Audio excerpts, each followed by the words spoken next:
Welcome to law बडी। आज हम एक इम्पॉर्टेंट टॉपिक डिस्कस करने वाले हैं, remedies for breach of contract. जब कॉन्ट्रैक्ट तोड़ दिया जाता है तो एग्रीव पार्टी क्या कर सकती है, उसको क्या राइट्स मिलते हैं, कौन से लीगल ऑप्शंस अवेलेबल होते हैं। तो चलिए इसे समझते हैं। सबसे पहली रेमेडी जो है for the breach of contract वो है रेसिशन।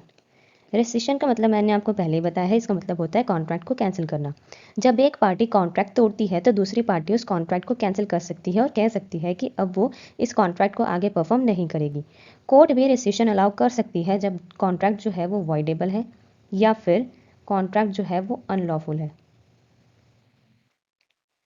देन हमारे पास दूसरे रेमेडी जो है वो है क्लेमिंग डैमेजेस, यानी कि पैसा वापसी। ये होता है मॉनेटरी कॉम्पनसेशन जो कोर्ट इंजर्ड पार्टी को दिलवाती है। इसका पर्पस होता है कि इंजर्ड पार्टी को वापस उस पोजीशन में लाया जाए जैसे कॉन्ट्रैक्ट ठीक से पूरा हुआ होता है। इसे हम कहते हैं डॉक्ट्रिन ऑफ रेस्टिट्यूशन।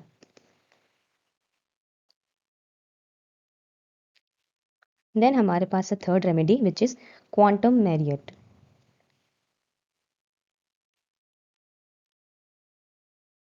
इसका मतलब होता है कि जितना काम उतना पैसा, एज मच एज अर्नड। यानी कि जब पूरा कॉन्ट्रैक्ट पूरा नहीं होता लेकिन कुछ काम हो चुका होता है तो जो पार्टी ने काम किया है वो उतने प्रोपोर्शन में पेमेंट क्लेम कर सकती है। कोर्ट कहता है जितना काम किया उतना पैसा मिलेगा। यानी कि अगर किसी के बीच में कॉन्ट्रैक्ट था कि वो एक हफ्ते में आपको 70 अलमारी बना के देगा लेकिन सिर्फ 7 अलमारी बनाई है तो उसको उन 7 अलमारी की पेमेंट मिलेगी। देन हमारे पास एक और रेमेडी जो है वो है स्पेसिफिक परफॉर्मेंस, यानी कि कॉन्ट्रैक्ट जैसे तैसे पूरा करो। ये एक स्पेशल रेमेडी है जिसमें कोर्ट पार्टी को ऑर्डर करता है कि वो कॉन्ट्रैक्ट के एग्जैक्ट टर्म्स को पूरा करे। ये तब दिया जाता है जब कंपनसेशन से काम नहीं चलेगा या फिर एक्चुअल लॉस कैलकुलेट नहीं हो पा रहा या फिर कॉन्ट्रैक्ट का जो सब्जेक्ट मैटर है वो यूनिक है जैसे कि लैंड या फिर प्रॉपर्टी। देन हमारे पास है एक और लास्ट रेमेडी जो कि है इंजंक्शन।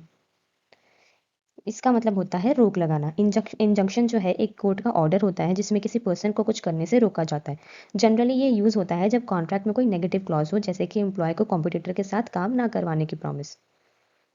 तो दोस्तों ये थी remedies for breach of contract के सिंपल एक्सप्लेनेशन। अगर आपको एक्सप्लेनेशन यूजफुल लगी हो तो लाइक करें, शेयर करें, लॉ बडी को सब्सक्राइब करना ना भूलें। Thank you.